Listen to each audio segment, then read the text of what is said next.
Hello and welcome to the Messages and Methods Livecast Live 2.0 live stream podcast hosted by Encore entrepreneurs Shelley Carney and Toby Younis.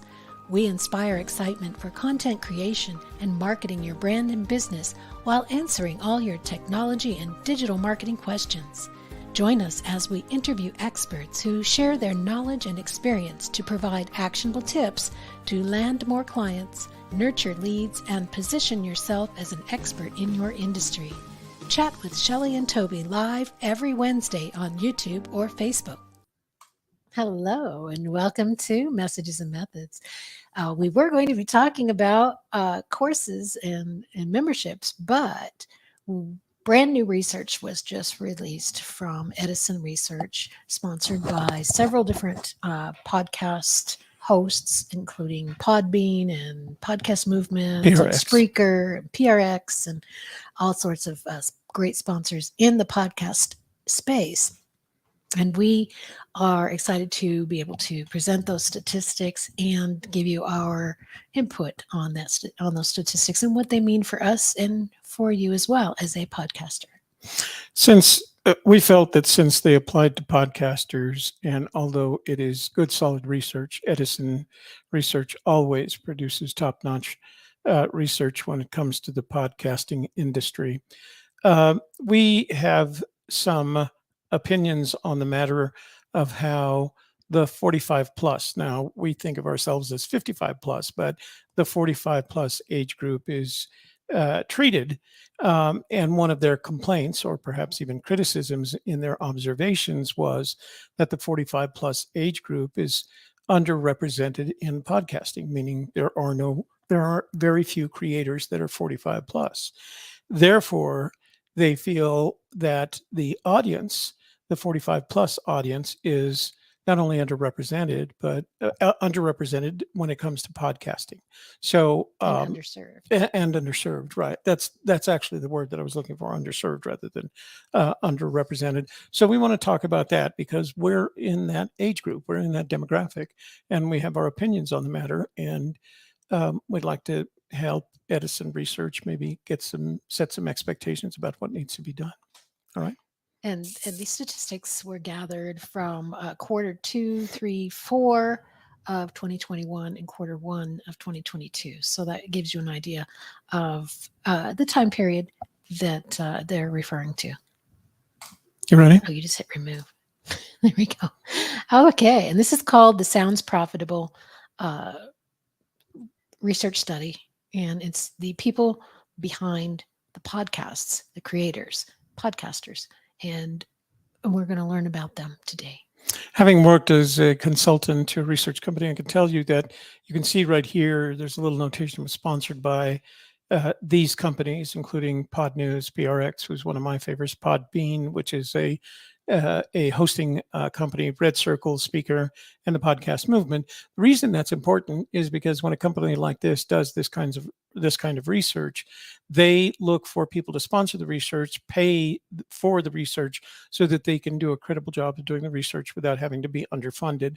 So this looks like a well-funded project. I was really impressed with the number of people and the quality of people that acted as sponsors in the project. All right. So the podcast industry's first credible data on the people who make podcasts. Pretty exciting. Data is derived from Edison Podcast Metrics, a continuously sampled online survey of weekly podcast consumers, weighted to demographics from Infinite Dial. And it's a sample of 617 weekly podcast listeners over 18 plus, who currently produce or have ever produced a podcast. The data was collected through quarter 2, 2021 through quarter 1, 2022. And the limitations are the data was collected over a longer time frame, most of 4 quarters, and which means it can change over the course of the data collection. And the data is sampled from weekly podcast listeners and not less frequent or lapsed listeners, and should not be used for market sizing. And what that means basically is one of the first questions they had asked was, how often do you listen to podcasts? And then they give you choices. daily, weekly, semi-monthly, monthly, etc. Or I used to listen, but I don't anymore. So they focused on the one whose answer was, I listen to podcasts at least weekly. They may even ask us a second question about how many different podcasts do you listen to, but that was not included in this research. So they give us a sampling of what is the U.S. population versus what are the population of podcast creators, so that we can see the difference there. In the U.S. population, the division between men and women is 49% men and 51% women. That's because we kill ourselves earlier. Well, that's just how it is.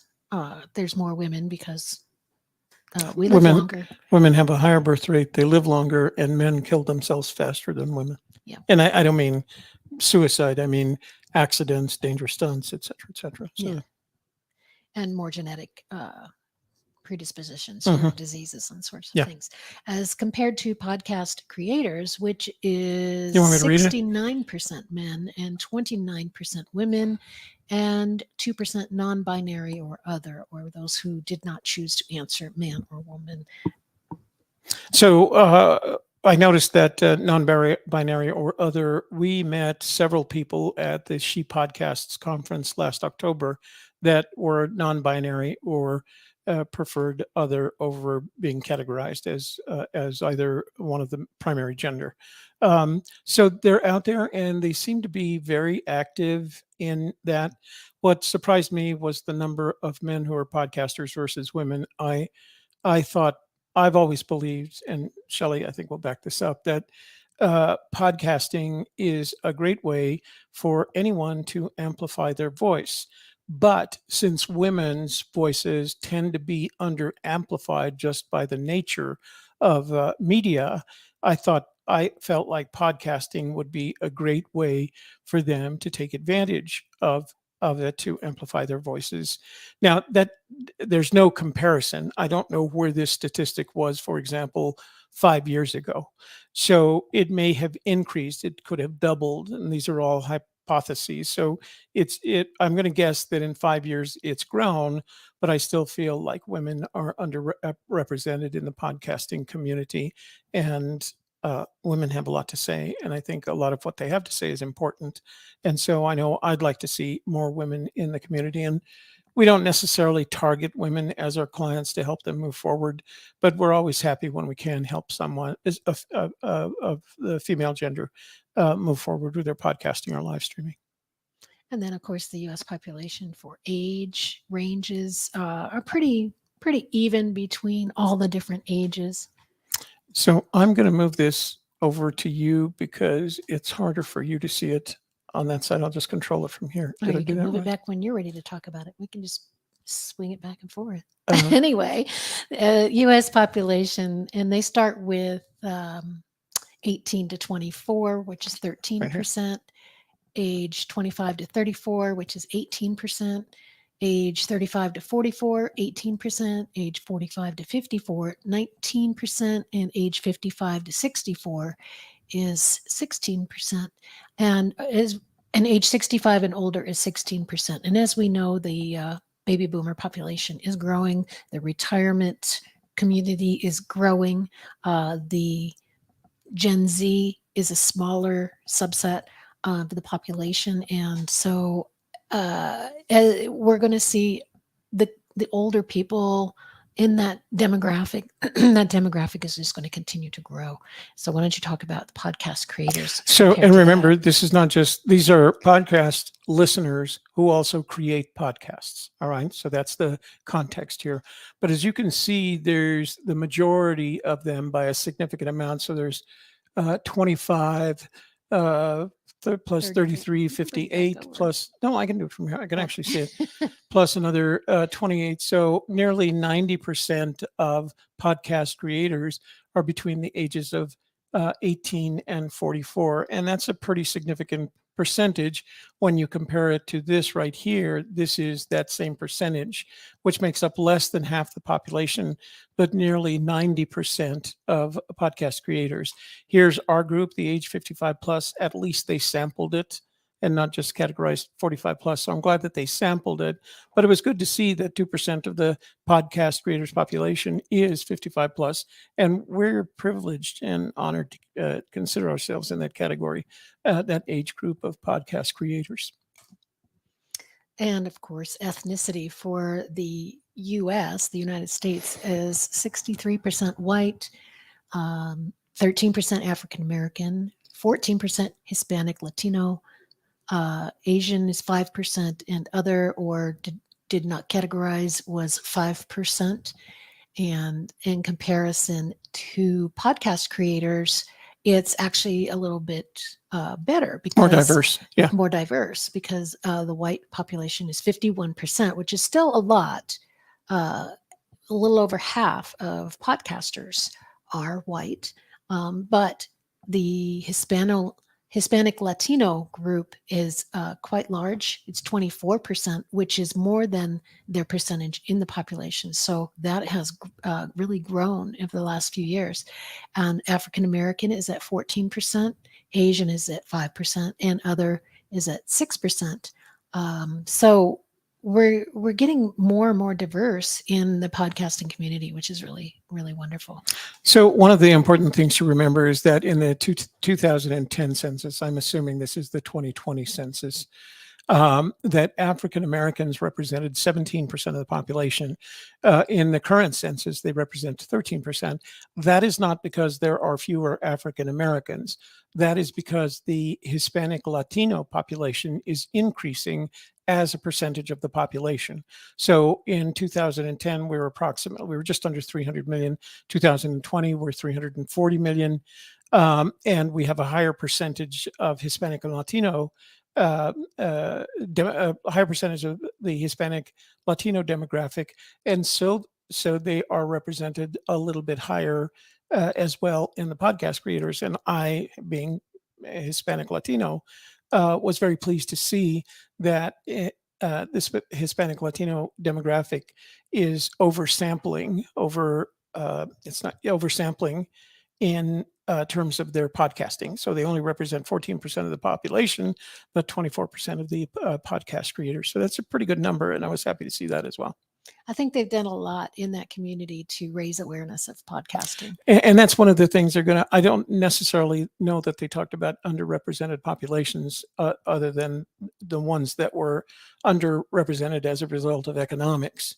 And I don't feel like the Hispanic Latino is a matter of economics. I think it's a matter of them amplifying their voices. I think they really have used it to amplify their voices if you listen to their podcasts. And when we see education in the U.S. population, there's 42% is high school or less, and 29% is some college, 19% is a 4-year college degree, 7% some graduate credits, and 3% have an advanced degree. So again, you can see in terms of U.S. population, when you get from some college 4-year degree to some graduate to advanced degree, you're talking probably 55% of the population total, other than high school. But when you see it in terms of podcast creators, you'll see that again, 90% of the podcast creators population is represented by some college, 4-year college, or advanced degrees. And so education— advanced degrees is 40%. That's right. Huge. Yeah. Well, when you compare it here, where advanced degrees, they actually combined advanced degrees. And I'm sure that was meant a combination, because here they show advanced degrees in orange and some graduate credits here. Mm-hmm. Here it's only shown as advanced degrees. So I'm going to guess that advanced degrees also includes some graduate credits. Otherwise, you wouldn't be able to make that number. And there's no orange in the pie chart here. Mm-hmm. But again, when you compare it to some college 4-year degree and some advanced degrees, some graduate credits and advanced degrees, it's just overwhelming in terms of the population. I think a lot of that has to do with self-confidence. So if you have an advanced degree, you're likely to be more confident in yourself and try new things and do things that are on the leading edge of technology, such as podcasting. And if you're graduating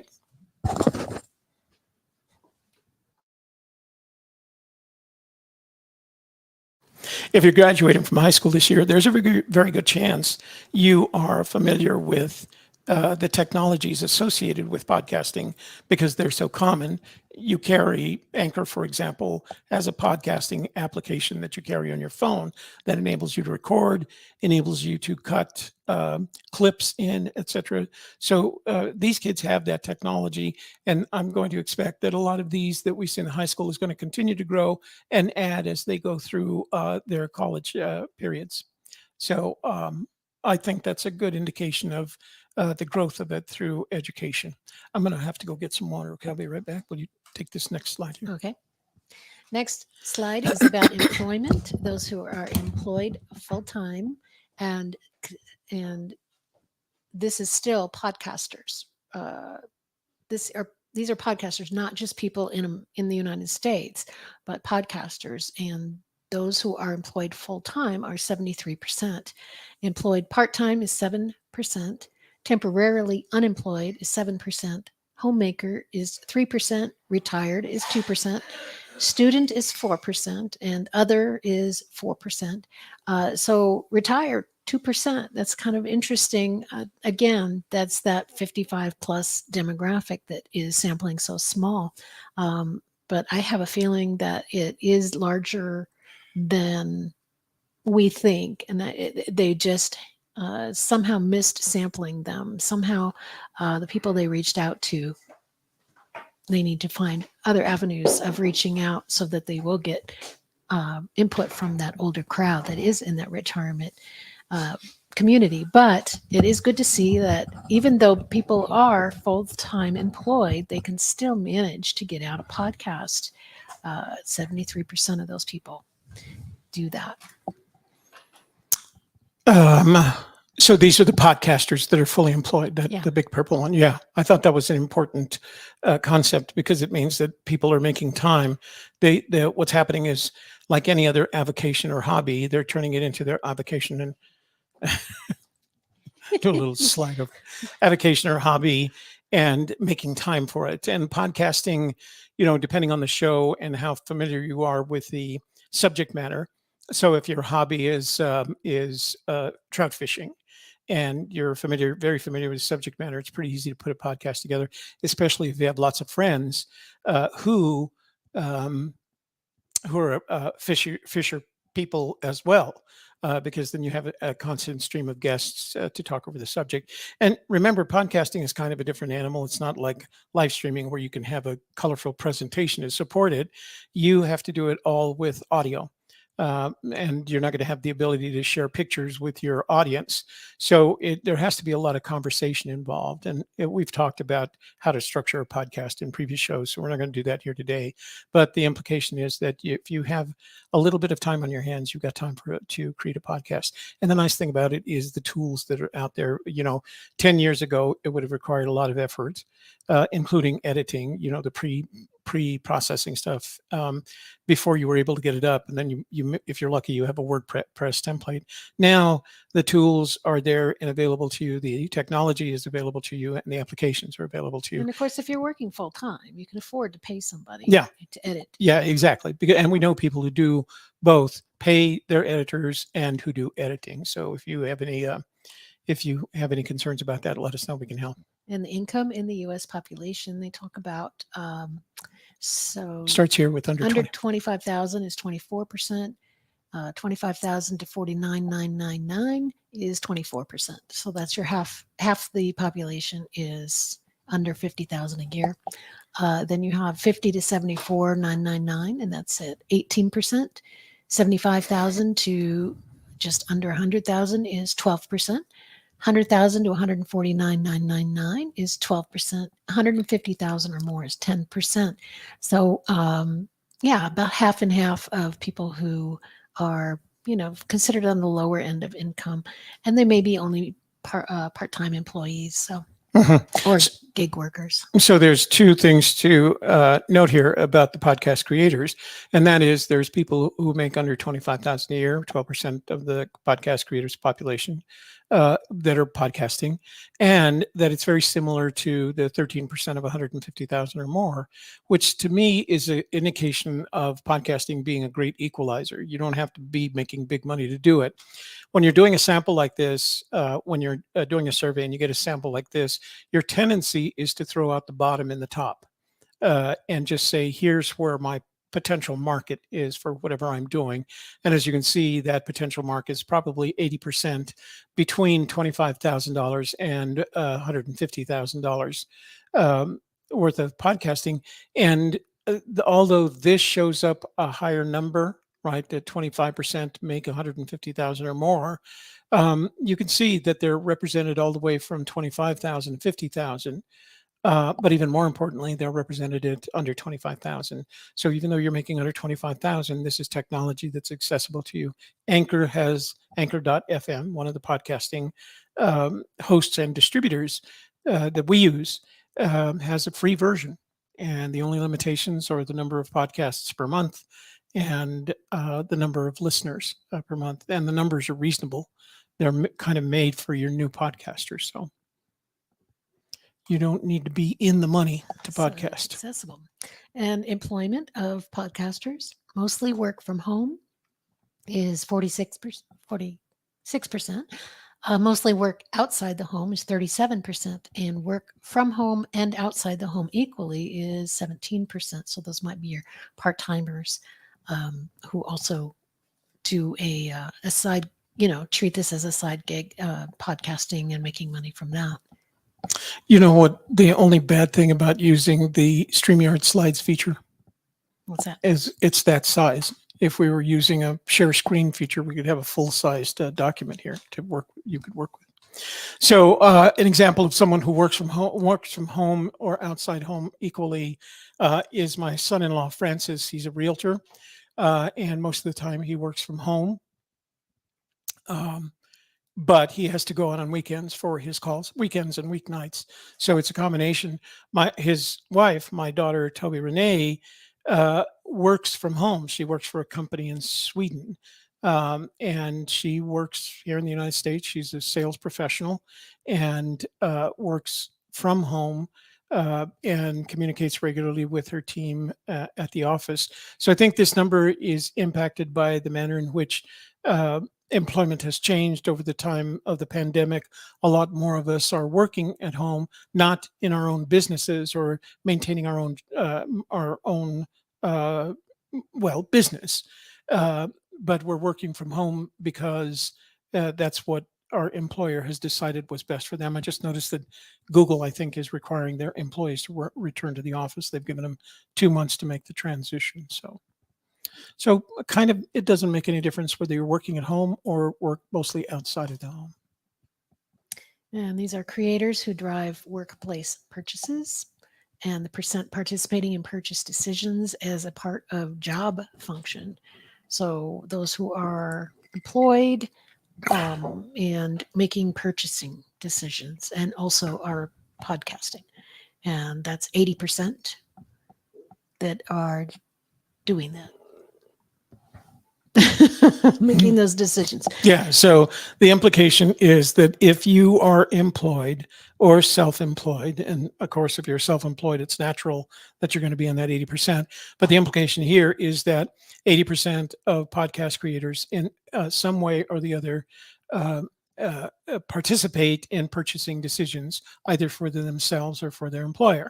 So, for example, if Shelley and I are going to buy a new application, we discuss it first. She actually usually finds it first, lets me know it's available, and kind of tells me what it is, and we agree whether to buy it or not. And if, on the other hand, Shelley was working for another company, she would be the expert when it came to technologies associated with StreamYard, streaming and podcasting, and book publishing, etc. So she could be participating in those. The implication there is that that's why advertising to podcast listeners who happen to be creators is important, because they listen to the advertising in order to determine whether or not it might apply sometime to them in the future in this decision-making process. So that's the point of this part of this particular piece of the research. And again, the creators drive workplace purchases. Does the financial responsibility for making workplace purchase decisions lie with you? 88% said yes. And look at this. So 80% say that they participate. As a part of their job function, Right. 88% say it's left up to me. the financial responsibility. Yeah. So again, that could be me and Shelley. So we discussed the decision. The financial responsibility is left to me because it comes out of an account that is dedicated to business expenses. So I have to say okay to that account, although we don't anymore. I just tell you to sign in and do it anymore. Well, we don't buy that much True. anymore. Now we have most of our stuff set up. Creators overly index as Democrats. Found this interesting. When it comes to political matters, do you usually think of yourself as a Democrat? 57% said Democrat, 17% said Republican, 18% said independent, and 8% said other or not applicable. So I guess you could draw a conclusion that Republicans are not interested in technologies like podcasting. I don't think necessarily that's solid. I think, again, Democrats like the idea. I assume I'm a Democrat. Shelley's a Democrat. I assume But they then just. they didn't give us an estimate of how many in the U.S. population either. I mean, we could assume that the majority of Americans are Democrat, or at least 57% of them are. Which would be an inaccurate assumption because we know that the US population is almost equally represented between people who lean Democratic, people who lean Republican, independents, and people who just don't give a damn. And I'm saying that with all due respect, right? I mean, they just don't vote or they don't care about politics. And so that's if you do a survey, there's this, you know, 30, 30, 30, 10, 30 Democrat, 30 Republican, 30 independent, and 10 that I don't vote. So that's why they say it's over indexed as a Democrat, meaning if you compare it to the US population, there are a higher percentage of people that claim to be Democrats who podcast than there are Republicans. The Republicans in this case under index because we know they're about 30% of the population. Well, that follows along with media in general. I mean, media in general, if you look at all the media that's out there, say you even just take a sampling of all late night hosts, right? Democratic principles are being demonstrated in those But media outlets. I agree to a certain extent. But if we look up that little diagram that I shared that one time on our show where it shows media placement in terms of political spectrum and where they fall on the bell curve, it's almost equal. You can split that bell curve right down the middle, and this is going to be to the left of the bell curve, and this is going to be to the right.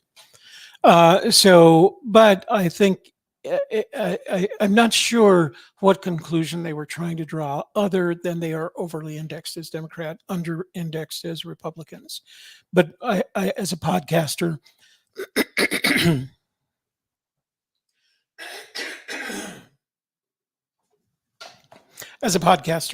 I don't know what conclusion they're trying to draw. Maybe when we see the observations, we'll have a better idea what they were trying to tell us there. Well, and of course, it skews younger, right? It does skew younger. Yeah. If it's skewing younger, you could also say younger people are more on the Democrat side. So, yeah, creators pass on their love of podcasts to their children, not just their children, of course, to their families in general. And friends. Because my husband was listening to podcasts way before I was. But the percent whose children listen to podcasts is 66%. And my children listen to podcasts. My husband listens. Our whole family does. I think it's in the nature of the past 10 years worth of evolution towards the manner in which we use, especially our smartphones. They've become an all-purpose tool. And a podcast is an easy way to, it's easy to download. It's not video, so it comes down quickly. And when I was visiting my parents, I had set up a Google Nest in their home, and I was listening to podcasts on it. In particular, I was listening to one called Stroke Cast, which talks about recovering from a stroke. And they'd walk into the room while I was listening to it, and they'd be very fascinated that Mm-hmm. was something that they could was get and listen available. to. Yeah. I do it puttering around the house. It's easy for me because you can't. It's hard to watch the Tour de France when you're puttering around the house. You've got to sit down and watch it. Otherwise, it doesn't make any sense to you. But with a podcast, you can putter around the house and put your. I've learned that the AirPods, I can put my phone in one place and putter around doing stuff, and the earpods will pick up the signal, the Bluetooth signal, any place in the house. So it's kind of neat. Mm-hmm. Creators are exceptionally active users of social media. Percent of podcast creators who currently ever use the service for YouTube is number one at 94%. That's really high.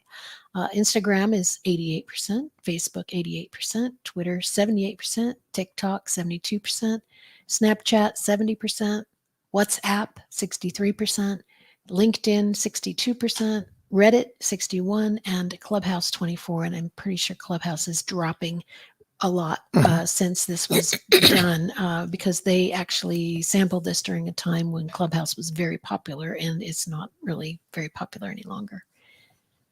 So Amanda says, extremely helpful for understanding. Yeah, if you're going to be a podcaster, it is. That's right.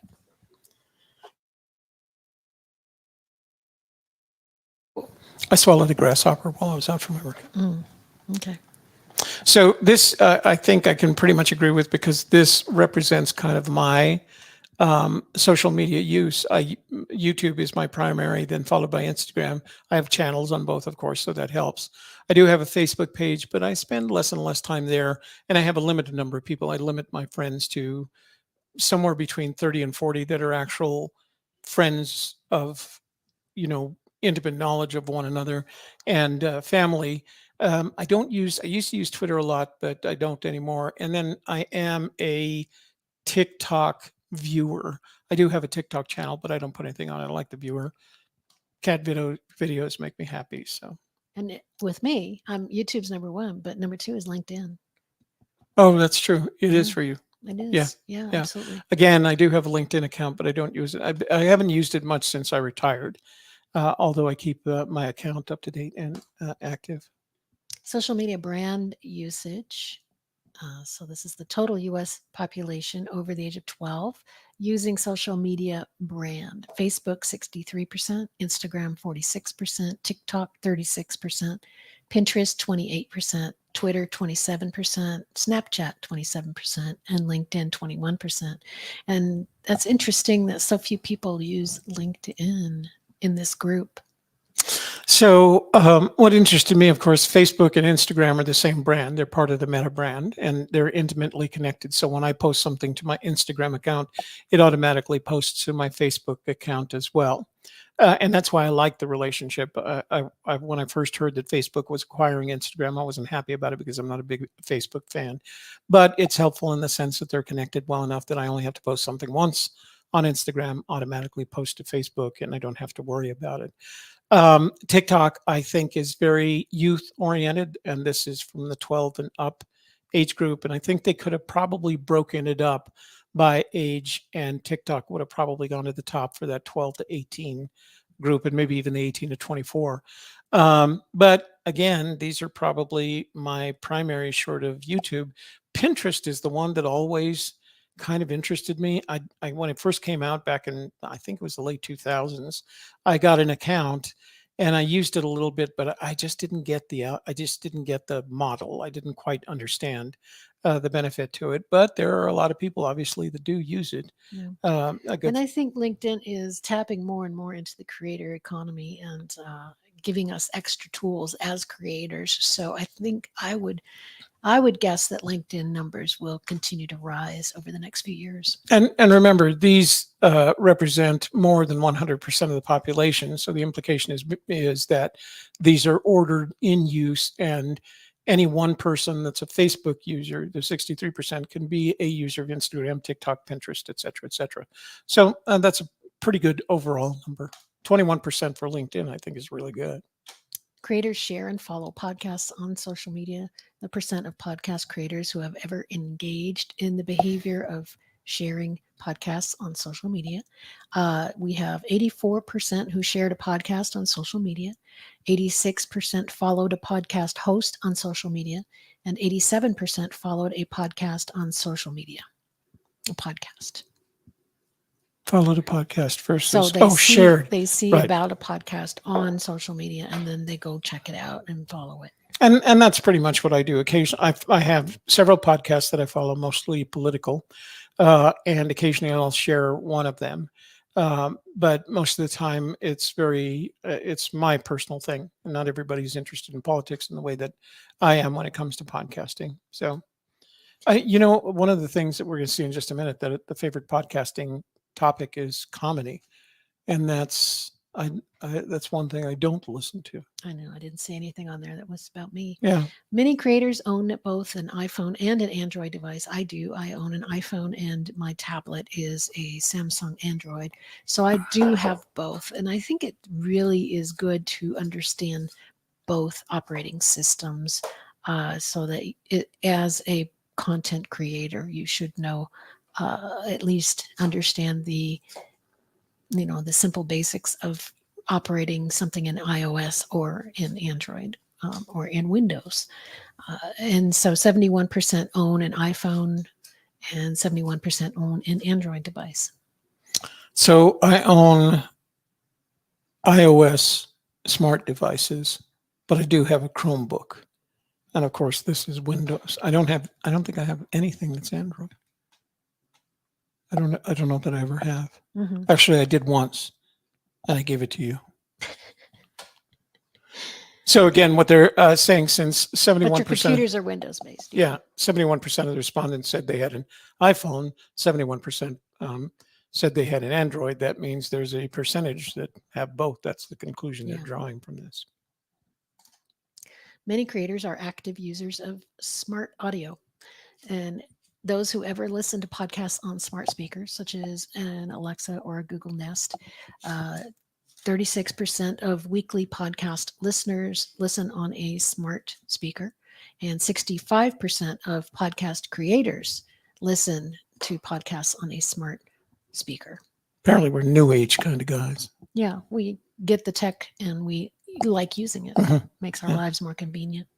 And I have somebody to argue with whenever. And we know it exists because we have our podcast on Amazon Music, specifically because we wanted to make it available to people who have the Alexa, to say, Alexa, play the Messages and Methods podcast. And we're on Google Play, so anybody who has an Echo or one of the Google smart devices can get it there as well. That's right. Spotify is the most often used services to listen to podcasts. The percent of podcast creators who indicate listed service is their most often used podcast listening service. 30% use Spotify, 21% use YouTube, and 11% use the iOS podcasts app, such as Apple Podcast. So around the house, I use Spotify. And YouTube. When I'm sitting down, I'll use YouTube, because it's not just a podcast. They're doing more and more. I don't know if you guys remember, about 6 or 7 months ago, we talked about YouTube filling a position for the head of the director or vice president of podcasting products. And so YouTube has seen itself as one of those organizations that is primarily a visual, streaming or uploaded video, but they realize that more and more people are using a platform for podcasting. Even though if they podcast, there are a percentage of people that podcast audio only on YouTube. The majority of them, I would say, are streaming or uploading to YouTube as podcasters, because we do. I mean, what we're doing right now is going to YouTube, and then will be downloaded and uploaded onto Anchor FM as a podcast. So I do use the podcast app. I use it, for example, when I'm going for my workout and I've got my pods in, and or shopping, things where I just want to listen and I always use it while I'm driving. The iOS app is when I'm driving. So I don't use Spotify very much, except if I'm doing on the smart speaker. The only time I use Spotify is when I play music and people are here and I want to just have music in the background. I'm not a big music person. I never have been. So I don't hate it. I just don't have time for it, I guess. I don't want to pick on music. Moving on. Creators over-index for interest in tech, science, fiction, and drama.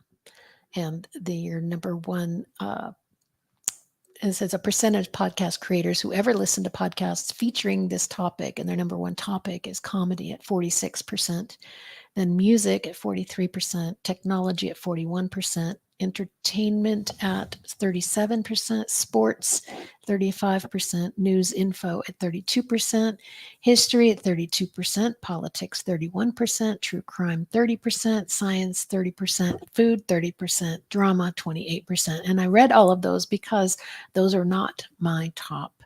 I don't listen to any of those. In fact, yeah.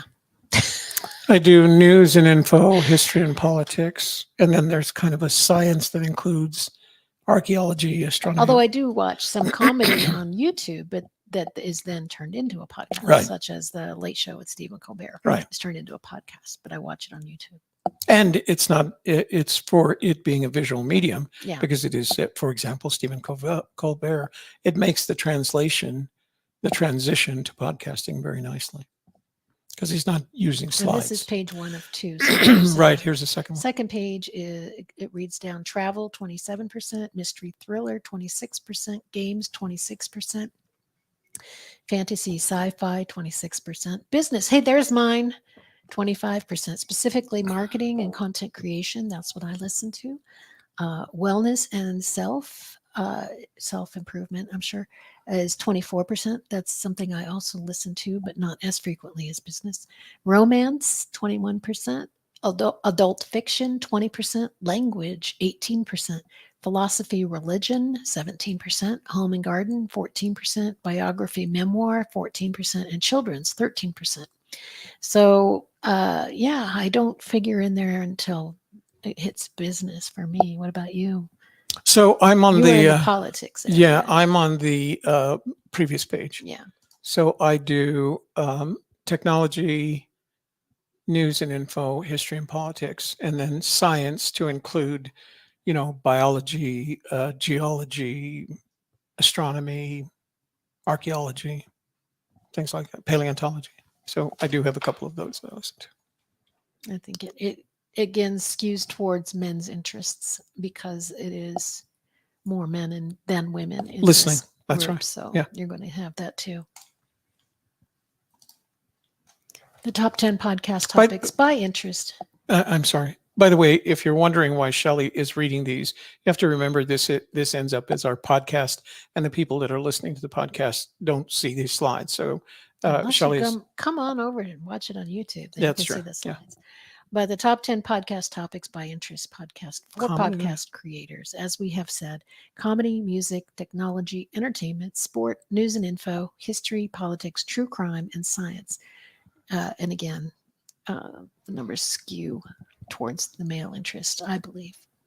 I agree. And they do say they highlight that as by reach is the qualifier. So, yeah, I could see where that was male interest versus female. Although when we were at podcast, Laura Ivy from Edison Research was doing a presentation, and she asked us to guess the top 3 podcasts listened to by men.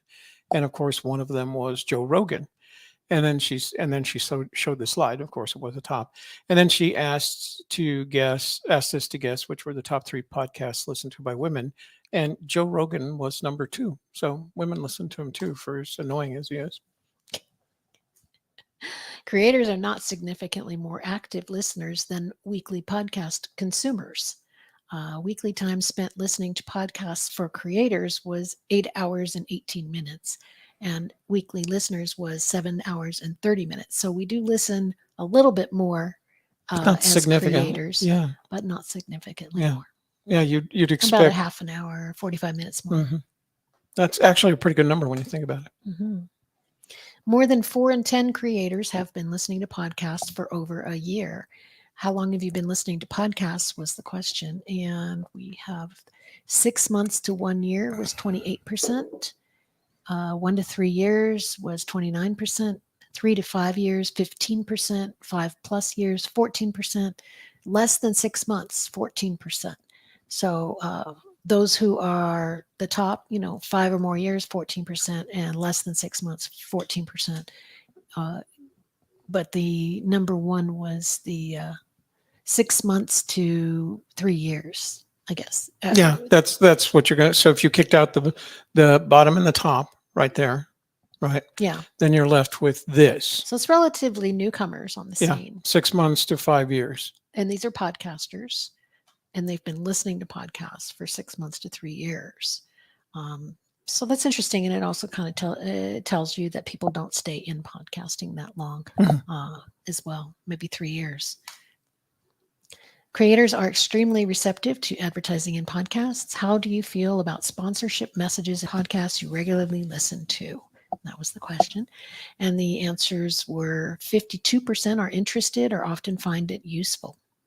31% don't mind them, occasionally find them useful. 10% generally dislike or occasionally find them useful.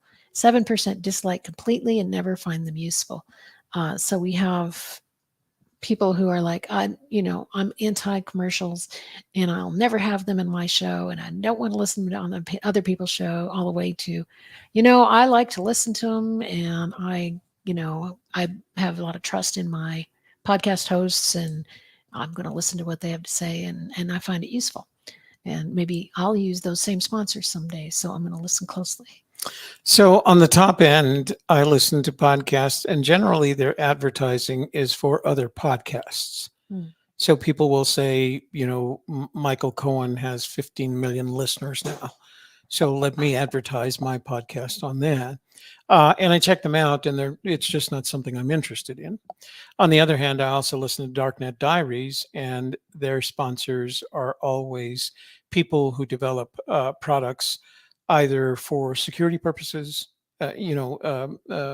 computer security, or they advertise other podcasts. And I found that both of those are helpful. Like I will, if he mentions another podcast that covers that territory, the computer security territory, I'll go listen to it a couple of times, see if it fits for me. His storytelling style beats all. I mean, he's got this great storytelling style that is very good. Not everybody has mastered that. Creators are extremely receptive to advertising in podcasts. Compared to hearing advertisements in other places, when you hear ads on podcasts, how likely are you to consider the brand advertised? 44% said much more likely. So that's good to know. Again, it's like you said, you're more likely to go listen to another podcast.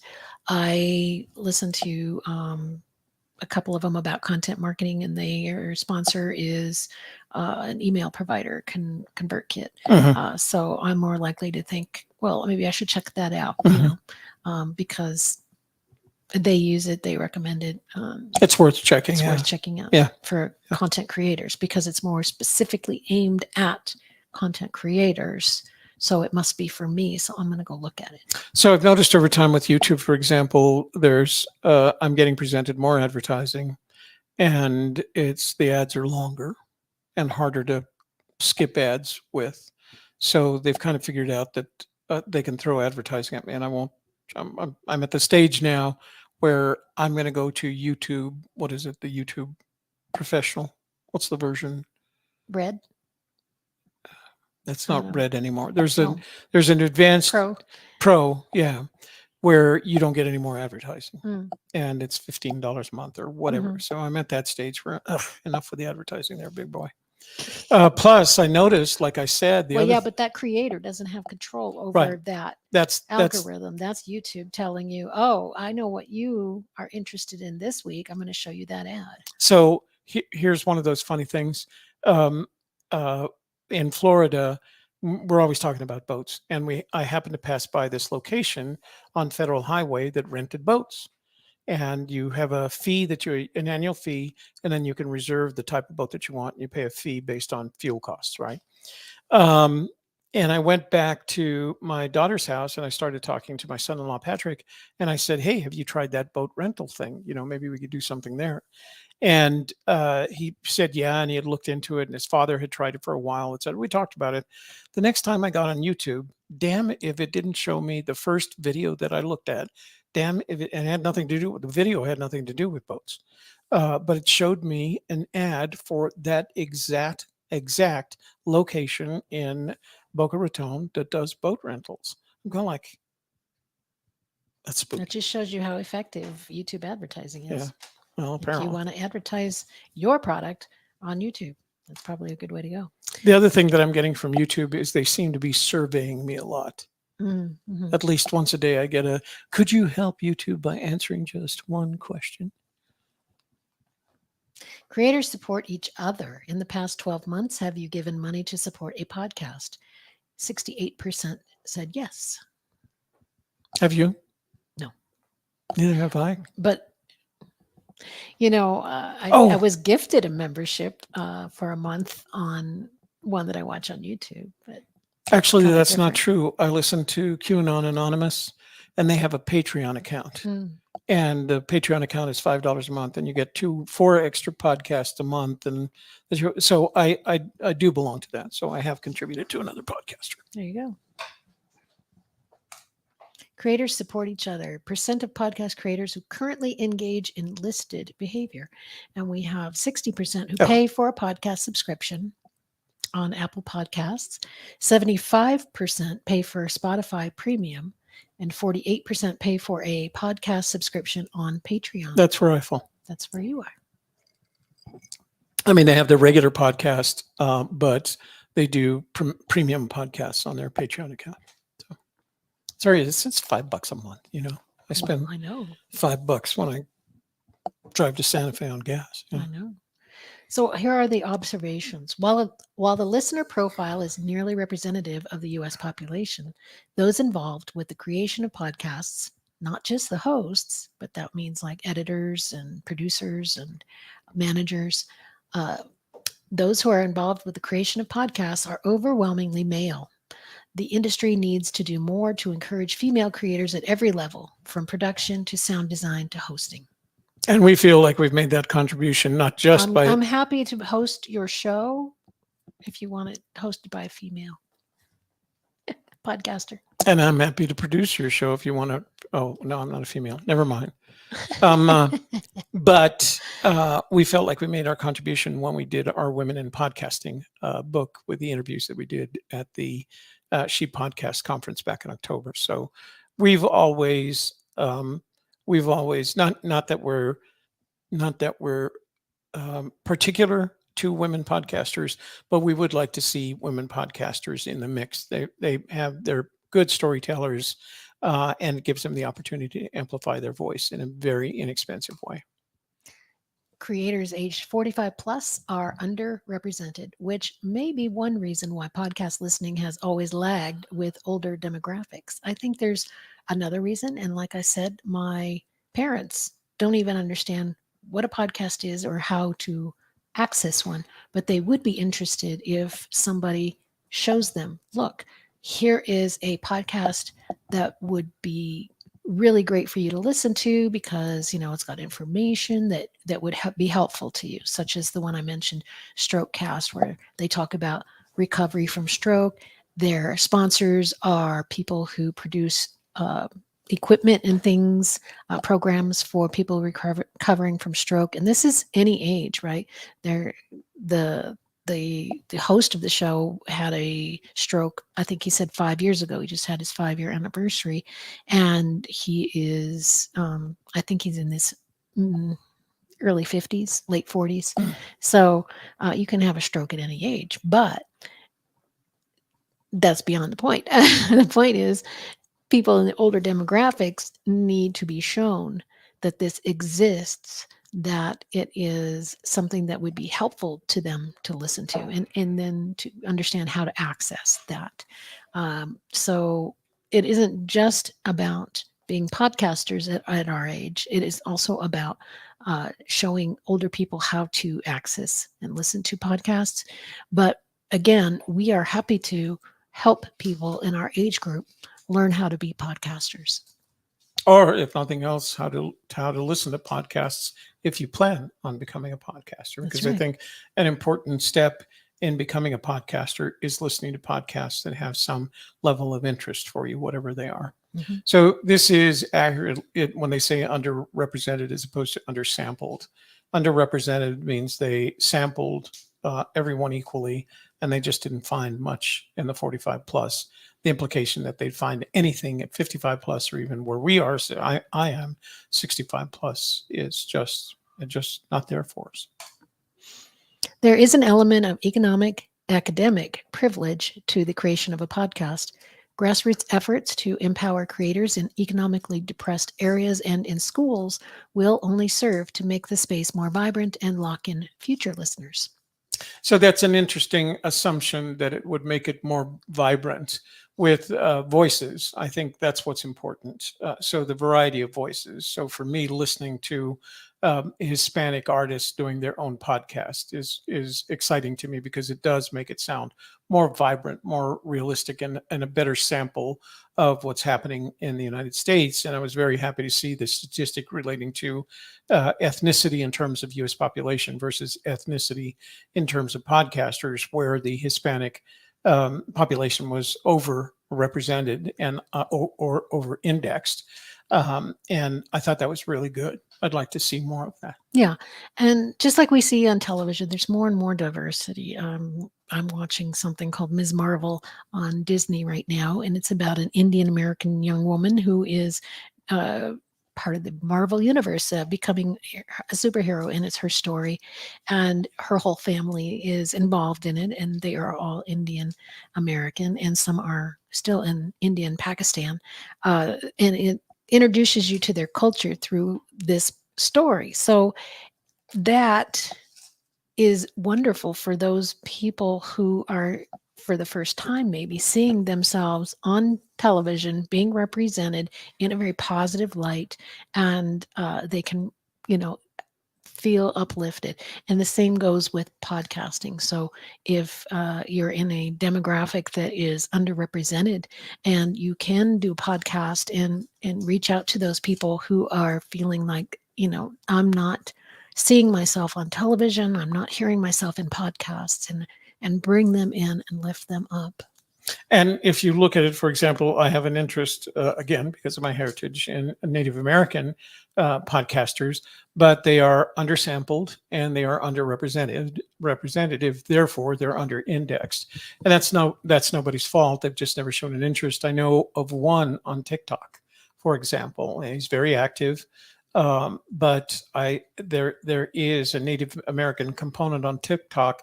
The algorithm doesn't show me that simply because I haven't figured out that's part of my, my heritage. So, but they're out there. Some of the economic and ideological biases of creators show up in the differences between what genres of podcast are popular, such as true crime, society, and culture, and what creators are more prone to consume, which is technology, history, and science. So it's an interesting observation because I'm not sure necessarily that I agree with it. Because the conclusion they're making is that podcast creators listen to things differently than podcast listeners who aren't creators, and that's to me that's a very subtle distinction that you have to generate.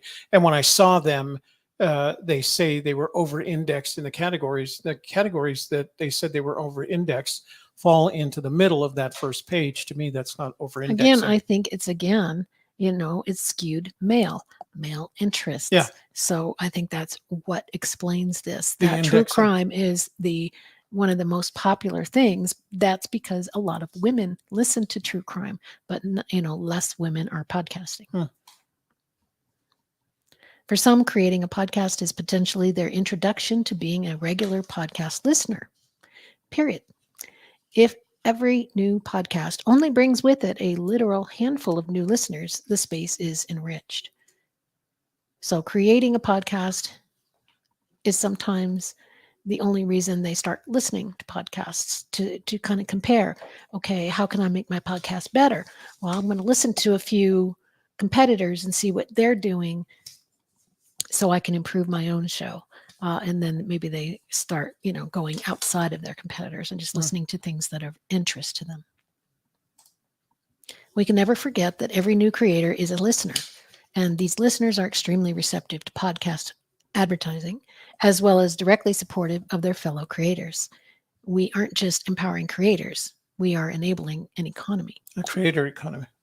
Yeah. And it's kind of like when you've been a waiter, waitress, server of some kind, you're more likely to tip well because you've been there and in their shoes, and you know what they're going through and how much work they're doing. So you're more likely to tip them well. It's the same kind of thing with supporting other creators. I went through all this myself, and I had these obstacles I had to overcome, and maybe other people helped me, so I'm going to help others to do the same. And if that means I'm going to join their Patreon for $5 a month, I'm going to do that to be supportive because I like this content and I want it to continue. So I do tip a little bit better because I did work as a waiter when I was in college. Yeah. That's the Sounds Profitable research study that was done again by Edison Research and sponsored by Ad Results Media, PRX, podnews.net, Simplecast, Market Ingenuity, Podbean, Red Circle, Spreaker, and Podcast Movement. All about the creators, the people behind the podcasts. So we didn't post it here, but if you're interested in the podcast economy, the podcast industry, go to the Edison website, Edison Research website, and they publish all their research as soon as it's completed online. It's free. And we've looked at several of their recent reports, and we always find it informative. They're very good at what they do. Yeah. And we like Laura Ivy a lot. She's in our, as a matter of fact, she's one of the people in our book, Women in Podcasting. Yeah, exactly. That's right. So check that out on Amazon at books.agkmedia.studio. Yeah, that's where it is. Okay. That's all we have for today. And again, next week, we'll be talking about what we thought we were going to talk about this week, which was memberships and courses. And that will be on next Thursday. Next Wednesday, we'll be back with news and views. And anything else you want to add? No, that's it. Have a great weekend. We'll see you guys next week. Bye for now. Thank you for joining Messages and Methods Livecast Live 2.0, hosted by Shelley Carney and Toby Younis. Please subscribe and leave a comment or question, and we'll consider your ideas for future shows. Share this podcast with your family and friends so they can learn about current digital marketing practices too. Check the show notes for links and resources, and please come back again next week.